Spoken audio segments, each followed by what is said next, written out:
পরিস্থিতি কখন কোথায় কাকে নিয়ে যায় তা কেউ বলতে পারে না।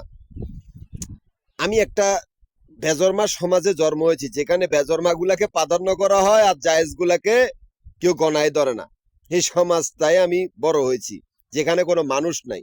আমি ছোট থাকতে থেকে একা একা পথ চলতে শিখেছি, যেখান থেকে আমি নিজে একটি কোম্পানির দায়িত্বরত ছিলাম। সেই কোম্পানির 20 বছর দায়িত্বরত ছিলাম, 20 বছরের উপরে। এমনকি ওই একটা কোম্পানির সমস্ত সম্পত্তির মালিক। সেই কোম্পানির অফিস মিরপুর, নবাবপুর, মতিঝিল। আমি কিন্তু চতুর্দিকে নিজের নামেই দলিল করেছি, কারো কোনো অস্তিত্ব রাখি নাই। সে একটা কোম্পানির 3টা জায়গার থেকে আমার অ্যাকাউন্ট চলতে আছে। সেই অ্যাকাউন্টটি রূপালী ব্যাংকের অ্যাকাউন্ট।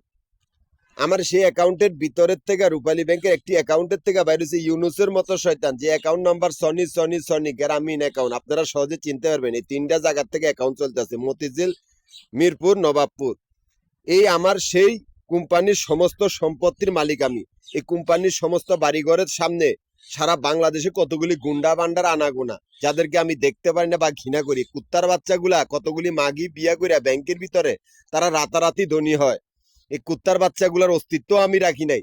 চতুর্দিকে আমার নামে দলিল করেছি, আমি কারো কোনো অস্তিত্ব রাখি নাই। আমি আমার নিজের হিসাব করছি। এমনকি আমি একটা গোষ্ঠীরও নেতা, যাদের সংখ্যা 200 কোটির উপরে, যারা এক একটা দেশের উপজাতি, সারা পৃথিবীর গুহাবাসী জাতি, যারা সকলেই উপজাতি মিলিটারি। আমার সাথে কেউ মোকাবেলা দিতে পারবি না। আমি কারো অস্তিত্ব রাখি না, এমনকি সবাই নাম নিশানা মিঠে দিছি। আতি মূল্যও লাগটিয়া, বাঁচলেও লাগটিয়া। আমি অসুস্থ অবস্থায় কতগুলি কুকুরের সাথে মোকাবেলা দিতেছি। একদিন আমার গন্তব্য, আমি যাবই, সেদিন তোরা সকলেই মরবি।